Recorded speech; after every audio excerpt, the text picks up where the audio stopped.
This audio is brought to you by Muslim Central. Please consider donating to help cover our running costs and future projects by visiting www.muslimcentral.com/donate. You're listening to Qalam Institute's podcast series, Seerah, Life of the Prophet, by Sheikh Abdul Nasir Jangda.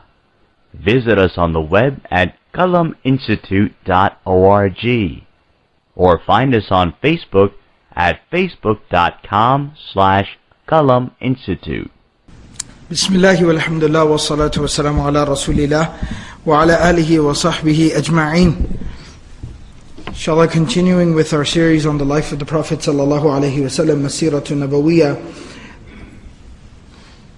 In the previous session we actually concluded our discussion after I believe 3 or 4 sessions on the migration to Abyssinia, the hijrah to Habasha, that took place towards the end of the 4th year and the early part of the 5th year of Nubuwah, of prophethood. And towards the tail end of that, what we talked about was the migration to Abyssinia was immediately, almost very soon. Some of the scholars of Seerah put it at maybe as soon as a couple of weeks afterwards, after the second migration, which was the more mass migration, the major migration. After that point, Hamza radiallahu anhu, Hamza bin Abdul Muttalib, the uncle of the Prophet ﷺ, accepted Islam. And according to the more authentic and more accepted accounts of the life of the Prophet ﷺ, 3 days after Hamza radiallahu anhu accepted Islam, Umar ibn Khattab radiallahu anhu accepted Islam. And in the previous session we at least talked about the pre-shahada phase of Umar radiallahu anhu. We talked about him personally, who he was, where he came from, what his personality was like, how he grew up, what were some of his experiences growing up. But then we also talked a little bit about a couple of very interesting experiences that he had, that even if they weren't enough to take him to get him over the hump in terms of accepting Islam, it at least took him to the very brink of accepting Islam. A couple of experiences that he had.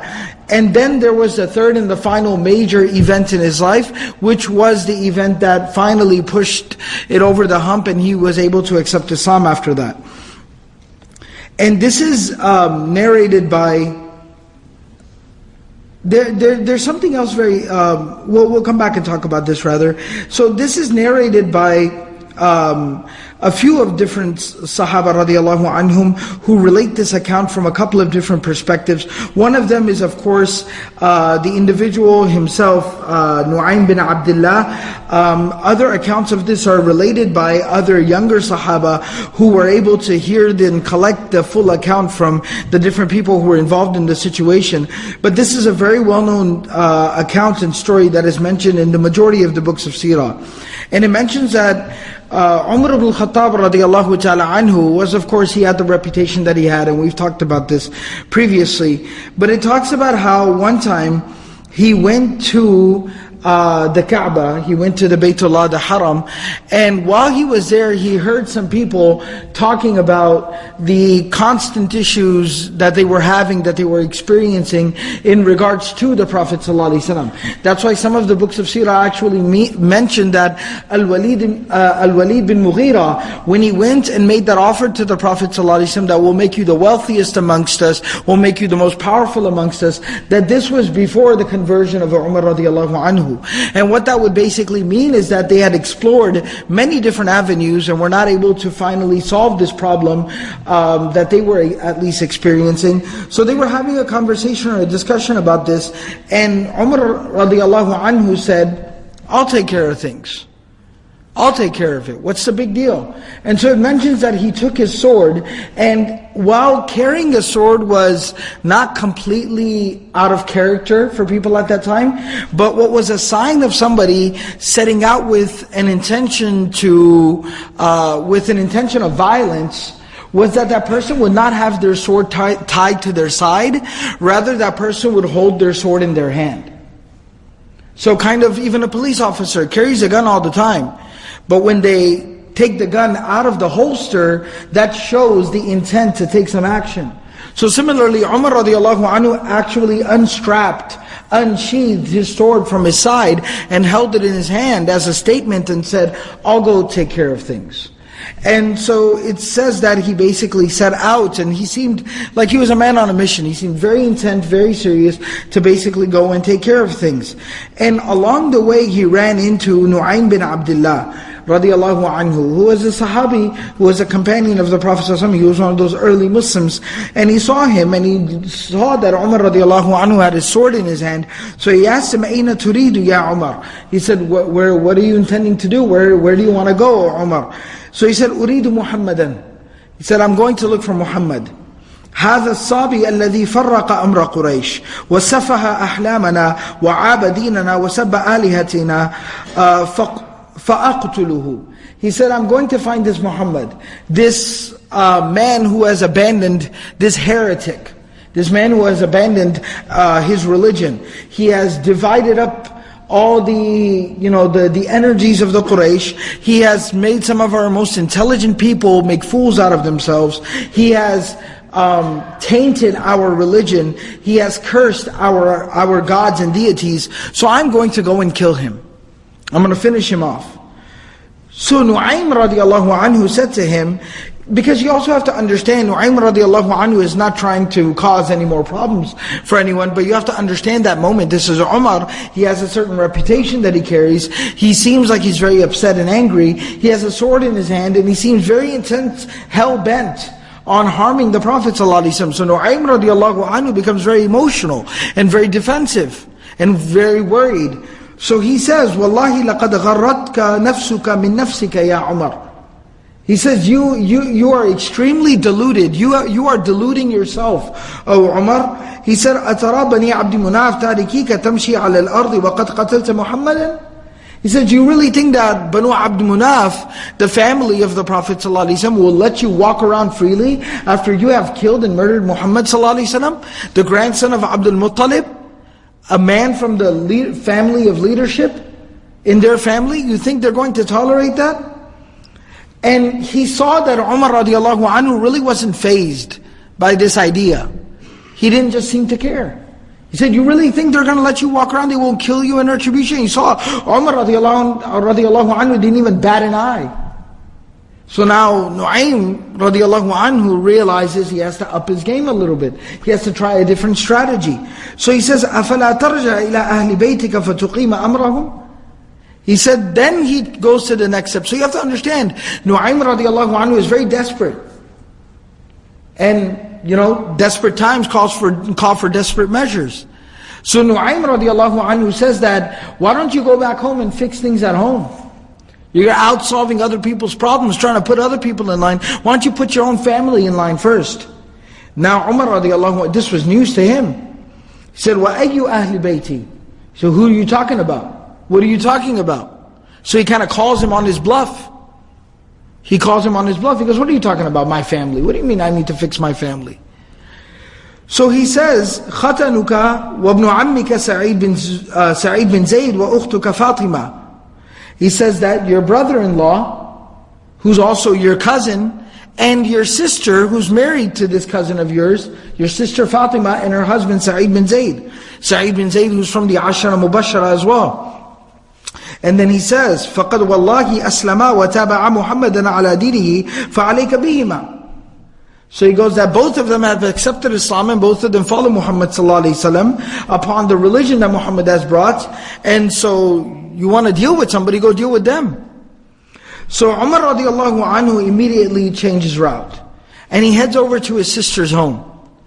And the narration mentions that when he reaches the door, from outside of the door, because you have to understand the homes at that time, from outside of the door, what he hears is that he hears three voices reciting Qur'an. That his sister Fatima and her husband, Sa'id bin Zayd, were having a Qur'an class with their Qur'an teacher, their Qur'an tutor, Khattab bin al-Arat, radiallahu ta'ala anhu.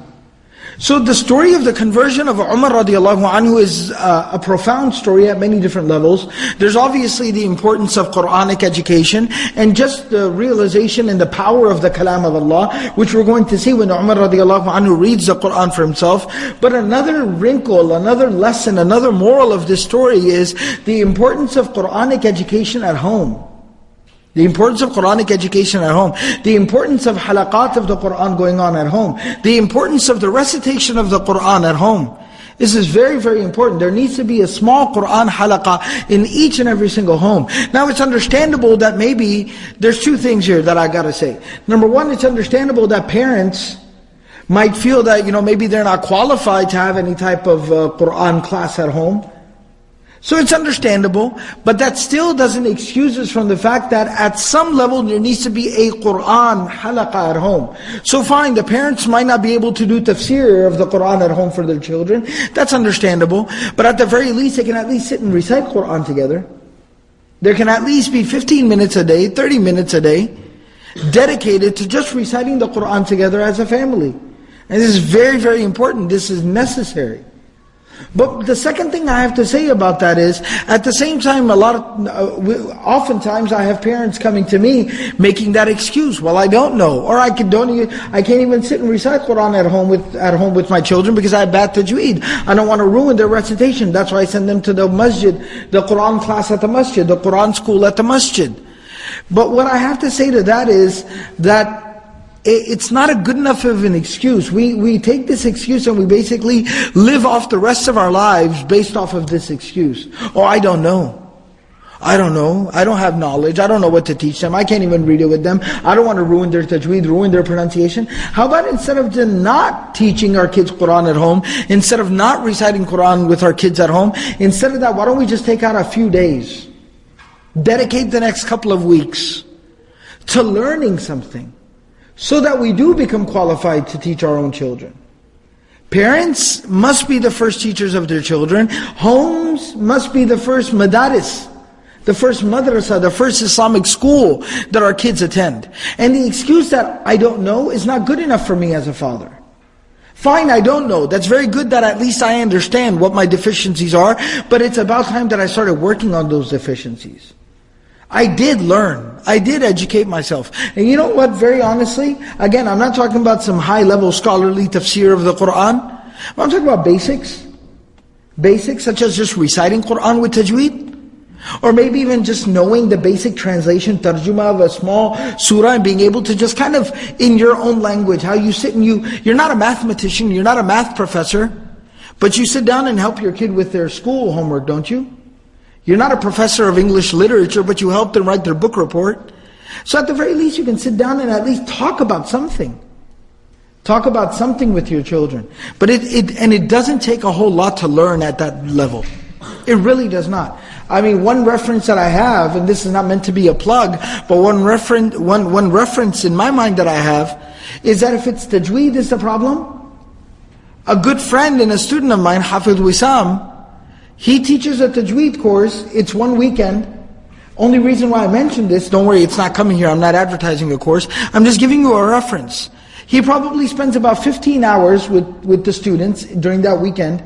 No, they don't become masters of tajweed. No, they don't get an ijazah in tajweed. But what they do learn is they learn the very basics. In 15 hours, they learn the very basics. To at least start reading in the right direction. We can't make one weekend. We can't start putting in 15, 20 minutes a day, sitting with the imam, sitting with the hafiz, playing a YouTube video.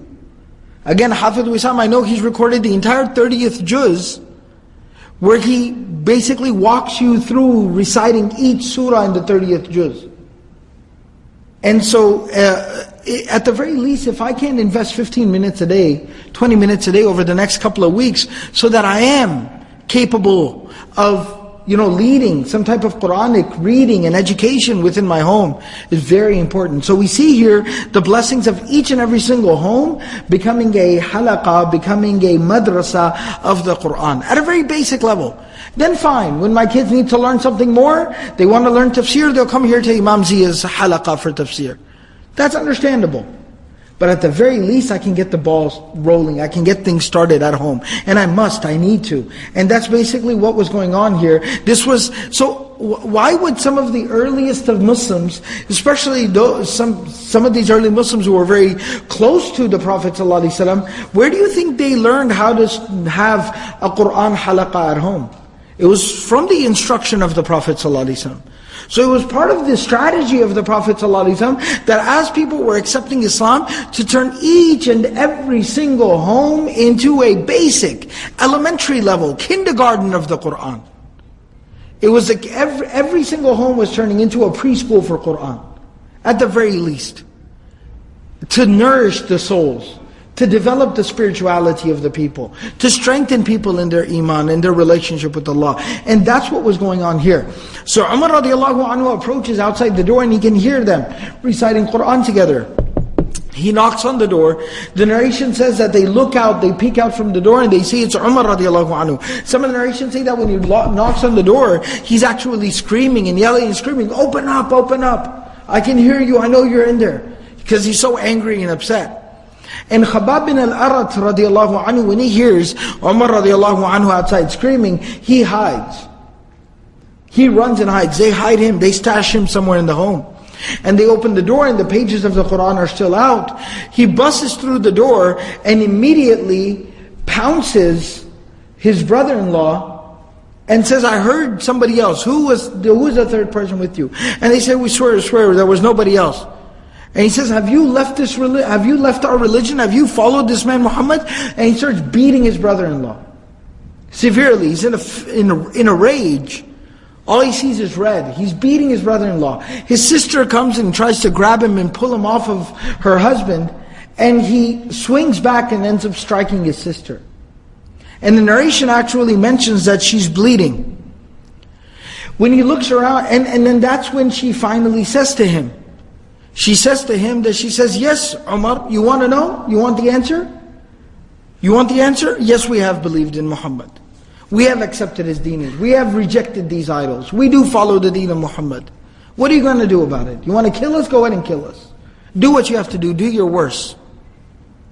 And at that time, Umar radiallahu anhu looks at his sister, sees her bleeding, and he kind of calms down a little bit, realizes what he's done, realizes what a rage he was in, and he calms down. And when he finally calms down, regains a little bit of his composure, then he sees the pages lying there and he goes, "What's that?" And begins to move towards it. His sister goes and grabs the pages, snatches them up, holds the pages to herself, and she says, "No, you can't touch this. I will not let you put your hands on this." And he clarifies his intention to his sister. "My intention is not to rip them or disrespect them. I want to read them. I might as well. My own sister is also gotten caught up in all this nonsense. I might as well find out what this is about." So she says, "No, you're not clean. You're not pure." Because Umar radiallahu anhu, in another narration, he talks about, in another account of him accepting Islam, he actually mentions that how he used to remain drunk most of the time. So she said, "No, you probably have alcohol on you and things like that." No. So she makes him clean up. After he cleans up, then she hands him the pages. And the narration tells us that Umar radiallahu anhu begins to read, and it's surah number 20, Surah Taha. And he begins to read from the beginning of Surah Taha. Taha, ma anzalna alayka al-Qur'ana litashqa. That we have not sent down this Qur'an upon you to ruin your life. إِلَّا تَذْكِرَةً لِمَنْ يَخْشَى. Rather, this is a powerful reminder for the person who will heed the reminder, who is overwhelmed by the greatness of Allah. إِلَّا تَذْكِرَةً لِمَنْ يَخْشَى تَنْزِيلًا مِمَّنْ خَلَقَ الْأَرْضَ وَالسَّمَاوَاتِ الْعُلَى. This is being sent down little by little by the one who created مِمَّنْ خَلَقَ الْأَرْضَ وَالسَّمَاوَاتِ الْعُلَى. From the one who created the earth and the one who created the heavens most high, the sky most high. مِمَّنْ خَلَقَ الْأَرْضَ وَالسَّمَاوَاتِ الْعُلَى الرَّحْمَنُ عَلَى الْعَرْشِ اسْتَوَى. That who is this one who created this? Ar-Rahman, the abundantly merciful, who positioned himself above the arsh, above the throne. الرحمن على العرش استوى له ما في السماوات وما في الأرض وما بينهما وما تحت الثرى. To him alone belongs all that which is in the heavens, all that which is in the earth, and all that which is between the two, and all that which is underneath the surface of the earth and the ground that we see. وَإِن تَجْهَرْ بِالْقَوْلِ فَإِنَّهُ يَعْلَمُ السِّرَّ وَأَخْفَى. And even if you were to speak up out loud, then that's fine, that's optional for you. Why? فَإِنَّهُ يَعْلَمُ السِّرَّ وَأَخْفَى. Because He knows that which is secret, and He knows even that which is even more quiet than that which is secret. Meaning He hears and He knows that which you whisper, and He even knows those things that you don't even utter, that remain hidden, deep buried within your heart. Allahu la ilaha illahu lahul asma'ul husna. Who is this? This is Allah. There is no one worthy of worship but Him. For Him alone are the most excellent and beautiful names. وَهَلْ أَتَاكَ حَدِيثُ مُوسَى. Some of the narrations say that he only read up here to ayah number 8. Some of the narrations say no, he read even past this. وَهَلْ أَتَاكَ حَدِيثُ مُوسَى. Has the really fascinating story of Musa ever reached you? Have you ever heard the story? إِذْ رَأَى نَارًا فَقَالَ لِأَهْلِهِ أُمْكُثُوا إِنِّي آنَسْتُ نَارًا لَعَلِّي آتِيكُم مِّنْهَا بِقَبَسٍ أَوْ أَجِدُ عَلَى النَّارِ هُدًى. When he saw a fire in the distance, and he told his family, y'all stay here, it's as if I can spot a fire far away in the distance. I'm going to go there, and hopefully I'll be able to come back to you from there with some of the fire, or maybe I'll find some directions. Maybe somebody there will be able to guide me, will be able to help us out.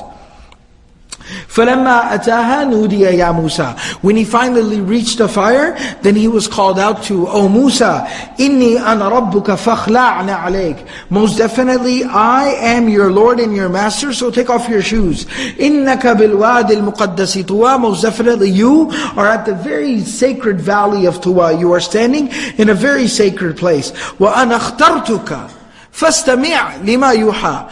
And I have chosen you, O Musa. So listen very carefully to what is about to be sent down. إِنَّنِي أَنَا اللَّهُ. إِنَّنِي أَنَا اللَّهُ. And the second narration says that he read up to here, ayah number 14. إِنَّنِي أَنَا اللَّهُ. Most definitely me, I am Allah. There's a very interesting nuance in the ayah here. Allah refers to Himself, speaks about Himself 3 times in this ayah. And each time I want you to see the progression. Innani. Ni is what we call an attached pronoun.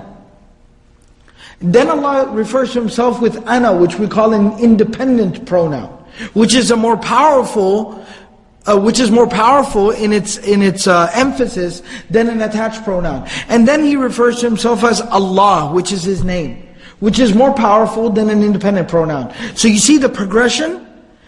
Allah subhanahu wa ta'ala, this is basically the Mufassirun, they explain to us what we witness from going from an attached to an independent to the name of Allah, the actual name of Allah. What we witness here is the development of Musa alayhi salam's iman. Within that conversation, Musa alayhi salam's iman is completed. And it shows that journey, how a person grows in the recognition of Allah subhanahu wa ta'ala. And when Umar radiallahu anhu read these words at the culmination of his recitation, إِنَّنِي أَنَا اللَّهُ. When he read this, La ilaha illa ana. There is no one worthy of worship except for me. فَاعْبُدْنِي. So enslave yourself to me. Worship me. وَأَقِمِ الصَّلَاةَ لِذِكْرِي. And establish the prayer to remember me. To remember me. When Umar radiallahu anhu read this ayah and went through that journey of recognizing Allah, Umar radiallahu anhu put the pages down and looked at his sister and said, I need you to take me to Muhammad immediately. I need you to take me to Muhammad immediately. I have to go now. Now, his sister, of course, still weary of Umar radiallahu anhu, she says, what's your intention? What do you intend to do? And he says, Wallahi, I intend no harm. I only want to go there so I can accept Islam. And as he says this, Khattab radiallahu anhu comes out of hiding. He comes out from where he was hiding. And he says, congratulations, Ya Umar. Abshir, Ya Umar. He says, just last night, I was with the Prophet ﷺ. I was sitting with the Prophet ﷺ when he made dua. That, oh Allah, Allahumma ayyid al-Islam. Oh Allah, aid the religion of Islam. Bi Abil Hakam bin Hisham, bi Amr bin Hisham. Either aid the religion of Islam through Abu Jahl, or bi Umar ibn al-Khattab, or through Umar the son of Khattab. So just last night the Prophet ﷺ made dua that, oh Allah, aid the religion of Islam either through the conversion of Abu Jahl or the conversion of Umar bin Khattab. And it seems like the Prophet ﷺ's dua was accepted for you, Ya Umar. It was accepted for you. And so now they go about they head out basically. And Umar radiallahu anhu takes his sword now, and the narration says that he ties it to his side. He sheathes the sword and he ties it. Basically he straps, his weapon back in. But nevertheless, Umar radiallahu anhu carrying a weapon in and of itself is enough cause for concern. Even though he holstered it, it's still a little discerning. And so they head out and they reach the house of Arqam, Darul Arqam. They reached there, which was not too far from the Haram, the Kaaba. And Umar radiallahu anhu knocks on the door. When he knocks on the door, the Sahaba radiallahu anhum, and it says that, the narration mentions that must have been a time for, some prayer or some learning with the Prophet ﷺ, that quite a few Sahaba were there in the house of Arqam at that time. So it seems like it was a time for a Halaqa or a class or a salah or something, that there were a lot of people who were there. So one of the Sahaba radiallahu anhum got up and went and looked outside. And when he peeked through the door, he saw Umar radiallahu anhu standing out there, which was troubling enough. And then he saw that he had his sword tied to his side. So he runs back in and he says, "O Messenger of Allah, Umar is outside and he has a sword with him." So Hamza radiallahu anhu, immediately the Sahaba are very nervous and worried. The Prophet ﷺ calms everyone down. Hamza radiallahu anhu just accepted Islam a couple of days ago. And if you remember when we talked about it, Hamza radiallahu anhu had gone through his own little journey. He came and proclaimed his faith and then spent the whole night in turmoil, comes to the Prophet ﷺ the next day, makes dua to Allah before coming to the Prophet ﷺ and says, "Oh Allah, guide me to that which is the best for me. I don't understand what's going on. Things are moving too fast." And when he comes to the Prophet ﷺ, he just opens up and he goes, "Look, we're family. We're family, so I'm just going to level with you. I'm conflicted." And the Prophet ﷺ says, "Let me tell you something about this religion." And Hamza radiallahu anhu says, "I swear that's what I've been waiting for you to do." And the Prophet ﷺ recites some Qur'an to Hamza radiallahu anhu. And by the time the Prophet ﷺ is done with the recitation, Hamza radiallahu anhu says, "I'm good. I'm convinced." So Hamza radiallahu anhu, even though it's been 3 days, he's kind of gone through his own little journey and reflective process. And it's said that those first 3 days that Hamza radiallahu anhu was Muslim, he did not leave the house of Arqam. He literally was just camped out there. Morning and evening, day and night, was just spending, consider almost i'tikaf. He was doing i'tikaf for 3 days with the Prophet ﷺ. So by this time, he's fully empowered in his iman and his faith. Hamza radiallahu anhu stands up and says to the Prophet ﷺ, he says, "O Messenger of Allah, let him in. If he's come with khair, in ja'a yuridu khairan, if he's come with khair, then we will do whatever it is that we have to do in order to make sure that he receives that khair. We'll take care of him. But in ja'a yuridu sharran, but if he's come seeking something bad, then let him come, wa aqtuluhu bisayfihi, and I will kill him with his sword. If he's come here to do harm to you, O Messenger of Allah, I will take his sword, I will disarm him, and then I will kill him with his own sword. So let him come." So the Prophet ﷺ stands up and says, "Open the door." Umar radiallahu anhu very quietly, very calmly walks in the door. And the narration says, and this is very interesting, you have to understand the balance in the personality of the Prophet ﷺ. He was very welcoming. He was very embracing. But at the same time, the Prophet ﷺ was also a man of confidence. And the Prophet ﷺ's greatest quality was that something he advised us to do. أنزل الناس منازلهم وكلم الناس قدر عقولهم. Deal with people according to their level and speak to people according to their level of intelligence. Understand different people and deal with different people differently. It's not one size fits all. And so the Prophet ﷺ, understanding Umar radiallahu anhu and also understanding the condition and the emotional state of the people who were there around him, the Prophet ﷺ narration says, he moved forward, he walked forward very quickly. Like what we would call, he stepped up on Umar radiallahu anhu. So Umar radiallahu anhu literally walked in the door, just stepped into the door very calmly. And you know when somebody rushes up to you and kind of gets up in your face? The Prophet ﷺ walked up to Umar radiallahu anhu, got in his face, and the narration says he grabbed him from here, and then he said, "What do you want, Umar? What do you want? What are you here for?" And the Prophet ﷺ even told him, he says, "Umar, you will not stop making trouble until the punishment of Allah finally comes down upon you." Because Umar radiallahu anhu had a reputation. And see, you also have to understand, this is not unnecessary. It's not like the Prophet ﷺ is just picking on some poor guy for no reason. Then there are other narrations, I've talked about them as well, that clearly talk about the fact that Umar radiallahu anhu was the torturer of many of the early Muslims.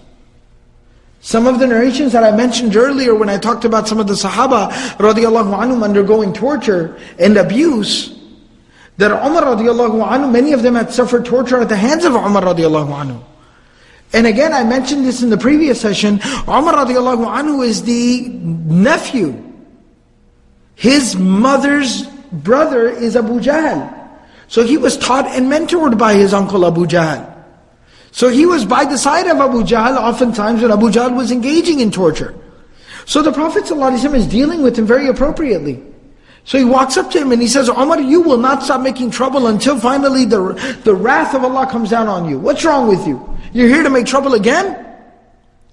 And Umar radiallahu anhu, very softly, very gently, because he's gone through this transformative experience, he says, "O Messenger of Allah, I do not come here with any such intention. I come here to accept Islam." And narration says that when Umar radiallahu anhu says this to the Prophet ﷺ, the Prophet ﷺ yells out, "Allahu Akbar! Allahu Akbar!" He says the takbir. And one of the narrations even mentions that the rest of the Sahaba radiallahu anhum scream, "Allahu Akbar!" along with the Prophet ﷺ. And then the Prophet ﷺ sits him down and gives him his shahada. And Umar radiallahu anhu accepts Islam at that point. And this is the story of how Umar ibn Khattab radiallahu anhu came to Islam. But the story doesn't end there. It actually goes on to mention that Umar radiallahu anhu, after this, one of the narrations mentions that he goes to Abu Jahl's home. And he knocks on Abu Jahl's door, his uncle, the head of the family. He knocks on his door. Abu Jahl, of course, it's his nephew, who he looked at with quite some hope as maybe a successor, somebody who was grooming and mentoring to take over his position in the city. He sees him, so he welcomes him in. You know how you kind of welcome in? Like your protege, your assistant, your second in command. "Oh, it's you. Come on in, come on in. Don't worry about it. Just come on in." He welcomes him in. Umar radiallahu anhu, knowing better, basically says, No, I came here to tell you that I've accepted Islam. I follow Muhammad sallallahu alaihi wasallam now. And Abu Jahl is so disgusted. Tells him, "Get out from here. What have you done? Do you understand what you've done? You foolish boy." Because the narration mentions that Umar radiallahu anhu at this time is probably about 26, 27 years old. Some narrations say 28. None of the narrations mention Umar radiallahu anhu being older than 28 years old. So he was young. So he says, "Do you realize what you've done? You foolish boy. Get out of here." When Umar radiallahu anhu leaves there, one of the narrations mentioned that he meets another man by the name of Jamil, who was one of the men of Quraysh, and he basically tells him that, "I've accepted Islam. I've become a Muslim." And when he finds out that Umar radiallahu anhu has accepted Islam, Jamil bin Ma'mar, he goes around, starts telling everyone, have you heard? Umar has accepted Islam. Have you heard? Umar has become a Muslim. Have you heard? Umar has joined Muhammad. He goes around telling everyone. So Abdullah bin Umar, radiallahu anhu, the son of Umar ibn Khattab, Abdullah, some narrations actually mention that he had already accepted Islam at this point. But that goes back to the debate about how old he was and different things like that. But nevertheless, he at least mentions the fact that I was a boy, وَأَنَا غُلَامٌ أَعْقِلْ كُلَّ مَا رَأَيْتُ.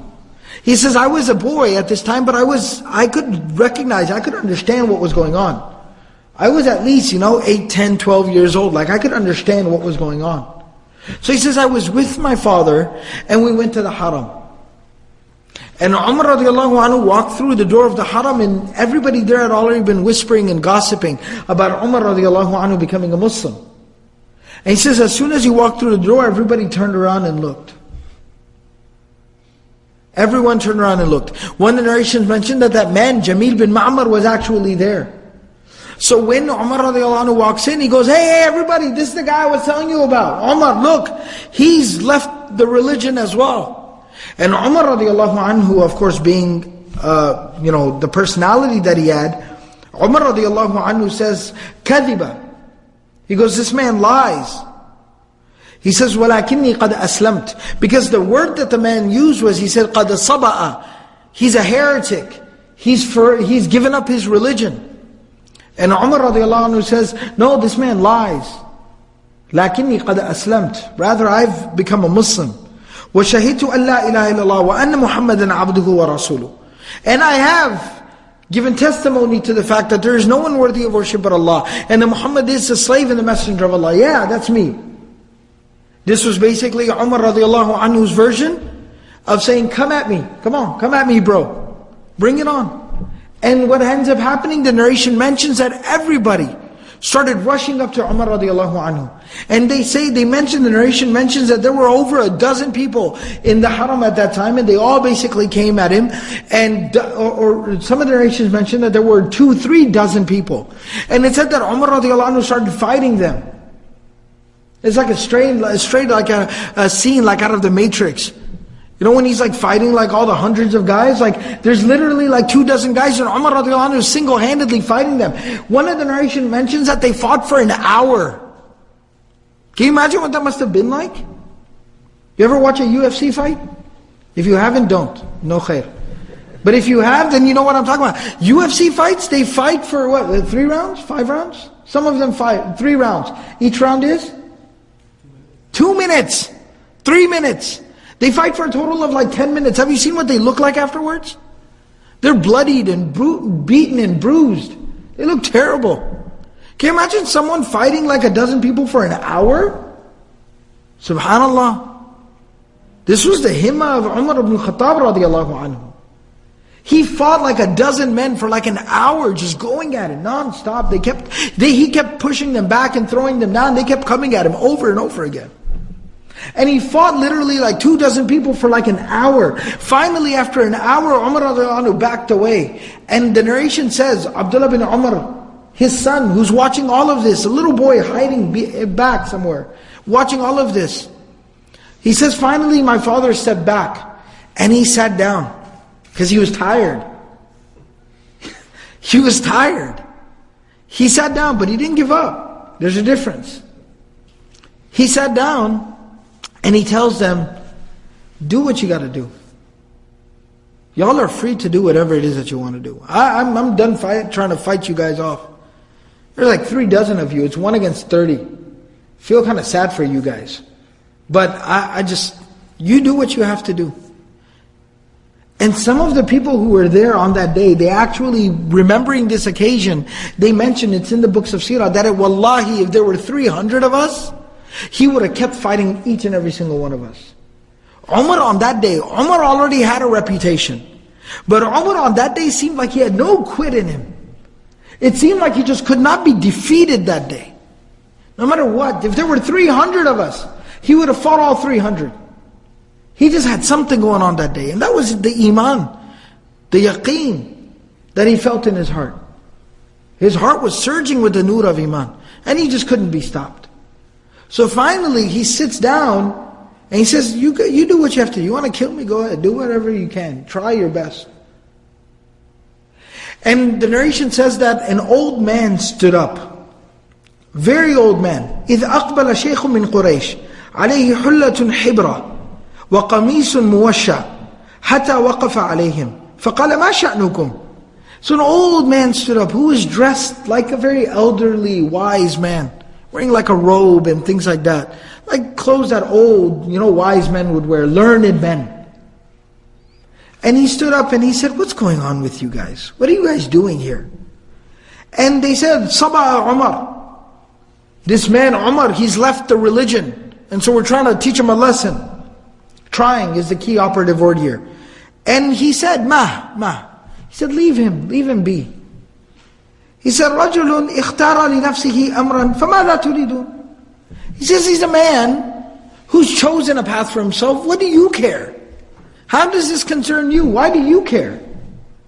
فَمَاذَا تُرِيدُونَ أَتَرَوْنَ بَنِي عَدِي يُسْلِمُونَ لَكُمْ صَاحِبَكُمْ هَكَذَا. Do you really think that his family, and what he was saying was actually very intelligent, because who was more vile, who was more violent than Abu Jahl?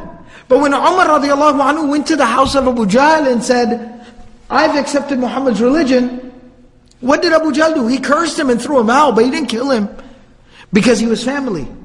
So the old man says, do you really think that Banu Adi, the family of Umar, is just going to hand over one of their youngest and brightest? They're just going to hand him over to you like that? It's a disrespect for the family. خَلُّوا عَنِ الرَّجُلِ. Leave him alone. And Umar ibn Khattab, Abdullah bin Umar, the son says that literally, it was as if like somebody just pulled back the cloth, because the crowd was converged around Umar. It was like everybody just retreated back immediately. Everybody just walked away. And Abdullah bin Umar radiallahu anhuma says that I asked my father quite a few years later. I remembered that. That was a memory I had, seeing all of that play out. And I asked my father, بعد أن هاجر إلى المدينة. I asked him after the hijrah to Medina. Years later, I asked my father, يا أبتي من الرجل الذي زجر القوم عنك بمكة يوم أسلمت وهم يقاتلونك.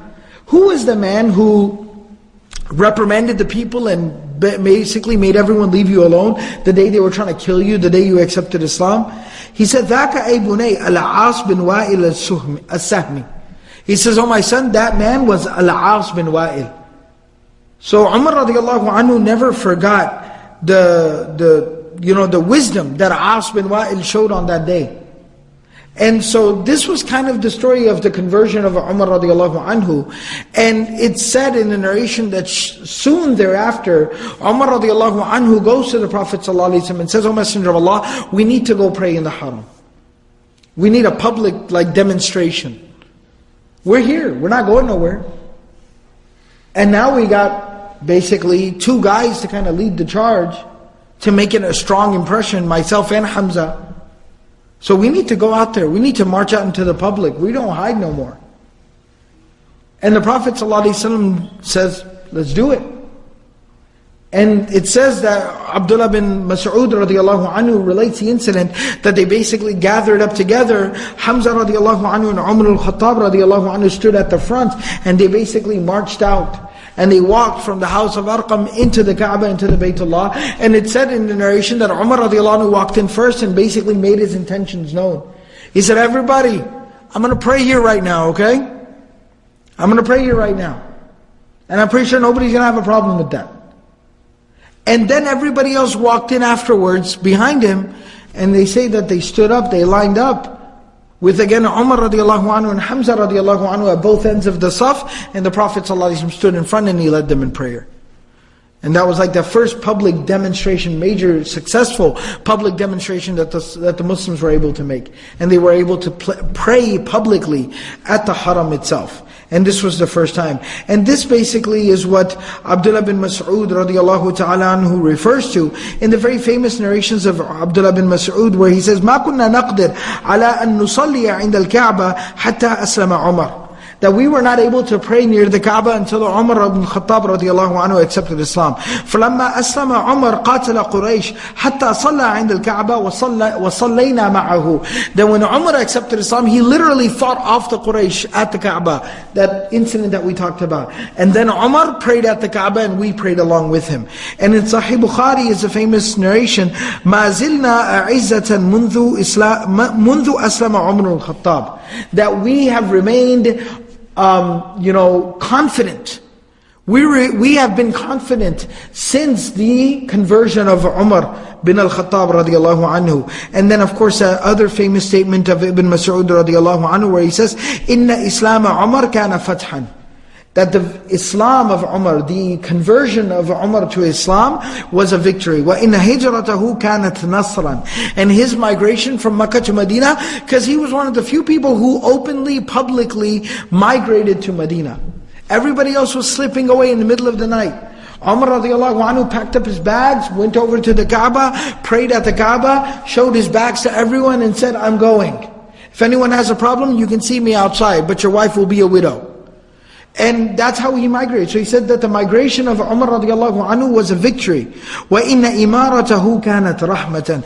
And his rulership over the Muslims, his leadership for the believers, his being the Khalifa, the Amirul Mu'mineen, was a mercy. وَلَقَدْ كُنَّا وَمَا نُصَلِّي عِنْدَ الْكَعْبَةِ حَتَّى أَسْلَمَ عُمَرْ. We were there and we were Muslim, but we could not pray near the Kaaba until Umar accepted Islam. فَلَمَّا أَسْلَمَ عُمَرْ قَاتَلَ قُرَيْشًا حَتَّى صَلَّى عِنْدَ الْكَعْبَةِ وَصَلَّيْنَا مَعَهُ. And then of course he says that Umar accepted Islam and he fought off the Quraysh and he prayed near the Kaaba and all of us were able to pray with him near the Kaaba. So this is the story of Umar radiallahu anhu accepting Islam. But one of the things that I was saving here till the very end, that I found very, very interesting, almost remarkable, was that one of the early converts to Islam, she was known by the name of Abdullah, but she was the mother of Abdullah bin Amir bin Rabi'ah. His mother, Abdullah, she was the daughter of Abu Hathma. She was an early convert to Islam. And it's mentioned in narration that her and her son were amongst the people, were from the people who migrated from Mecca to Abyssinia, to Habasha, to East Africa. Her and her son.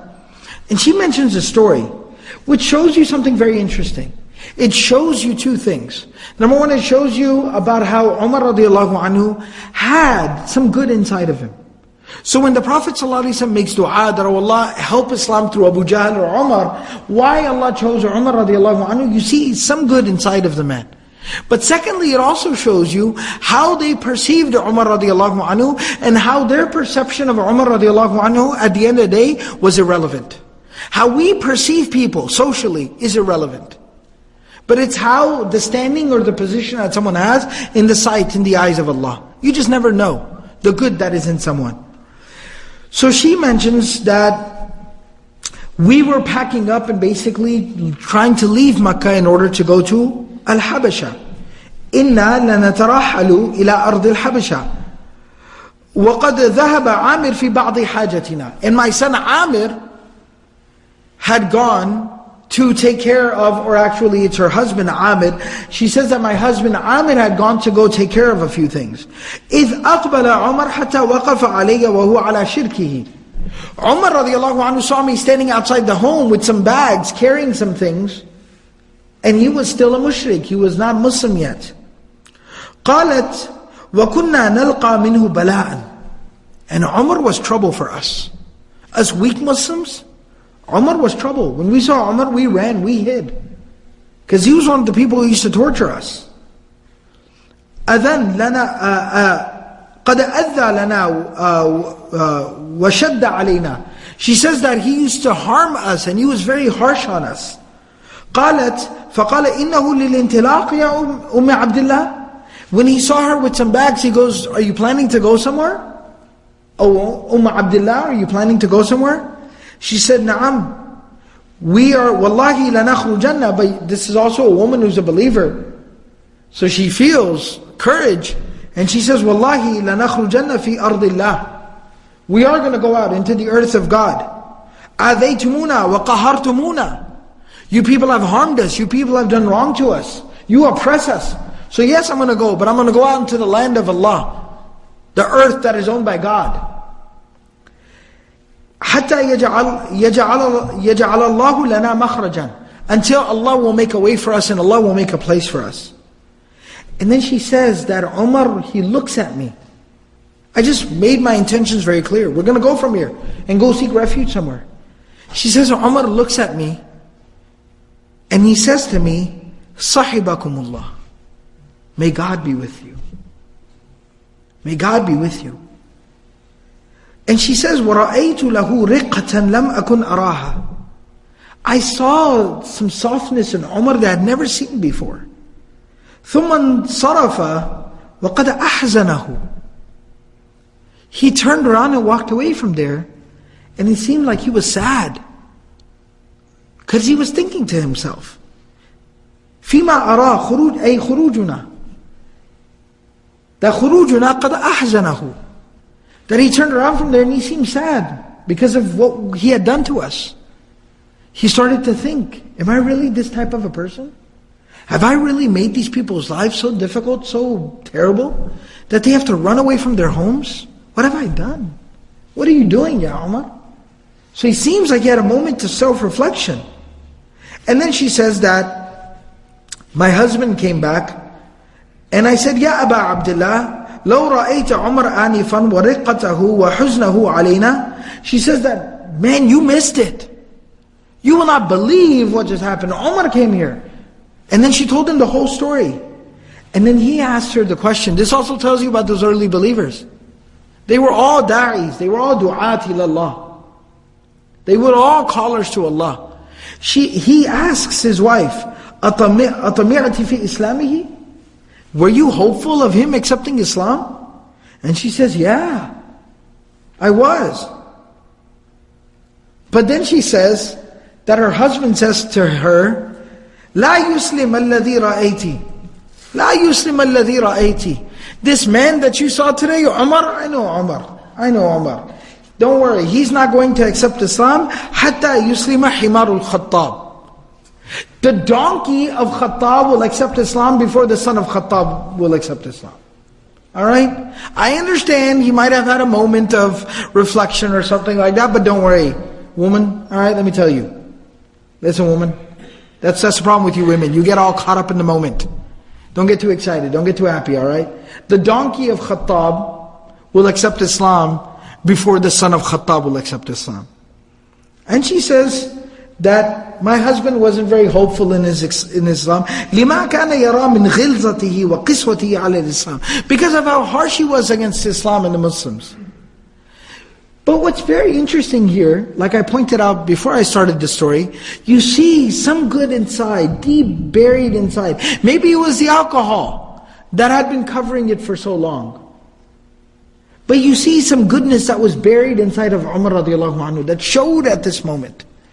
And without a doubt, this is the reason why he was the one for whom the dua of the Prophet ﷺ was accepted. But secondly, even though this is also Sahabi, Amir radiallahu anhu, and we make no judgment about Sahabi, but I'm talking about public perception. Look how they perceived Umar radiallahu anhu. He says, a donkey will accept Islam before Umar does. I mean, what was their perception of Umar radiallahu anhu? Can you imagine that? Can you imagine how shocked this man must have felt 20 years after he made that comment? When Umar radiallahu anhu is Amirul Mu'mineen, Khalifa. Can you imagine the shock? He probably used to sit there and think and look and just be like, man, nobody saw this coming. Nobody could have predicted this. Nobody could have predicted this. As is obvious from the statement. But it goes to show you that it don't matter what we think about anybody. Because we project our own weaknesses upon other people. We project the evil in our own hearts upon other people. We have biases and prejudices that we project onto people. It don't matter what we think about people. It don't matter how we perceive people. All that matters is their position in the eyes and the sight of Allah. And you just never know what someone's capable of.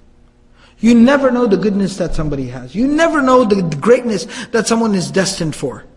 And that's exactly why we don't judge people. We don't underestimate people. We value people.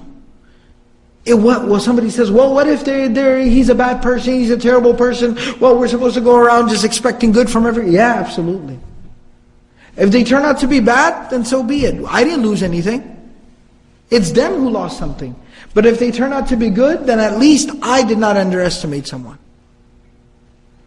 And maybe, just maybe, I could have been the one to even facilitate. I could have been chosen by Allah as the sabab, as the facilitator of the good within that person. Imagine what the reward of that is. Even imagine what the reward of that is.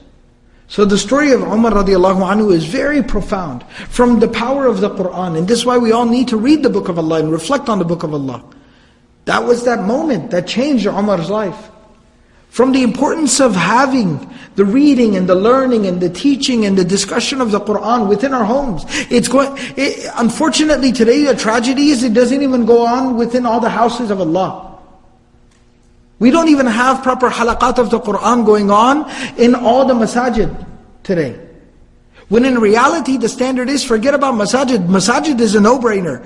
It's supposed to be going on within each and every single home. Every home is meant to be a madrasa and a school of the Qur'an. And we have to revive that sunnah of the Prophet ﷺ and of the Sahaba radiallahu anhum. And we could have Umars waiting on our doorsteps today as well. Number 3, we see that Umar ibn Khattab radiallahu anhu had some goodness within him. Always look for the good within people. And no matter what's going on in your life, always try to focus on something good. And it might be one little good thing that you're holding on to, but that one good thing is your lifeline. That's what might end up saving you. And then fourthly and finally, never look down on anyone. Never underestimate anyone. It's the greatest mistake you can make. Because you never know what somebody's capable of. You never know the greatness that someone is destined for. And we hope and we pray that even if it's not us who are going to do great things, at the very least we can facilitate. We can be the means of someone coming to Islam and finding their destiny of doing great things. Bi-idhnillahi ta'ala. May Allah subhanahu wa ta'ala give us all the ability to practice everything that was said and heard. Subhanallah wa bihamdihi, subhanakallahum bihamdik, nashhadu an la ilaha illa anta, nastaghfiruka wa natubu ilayk.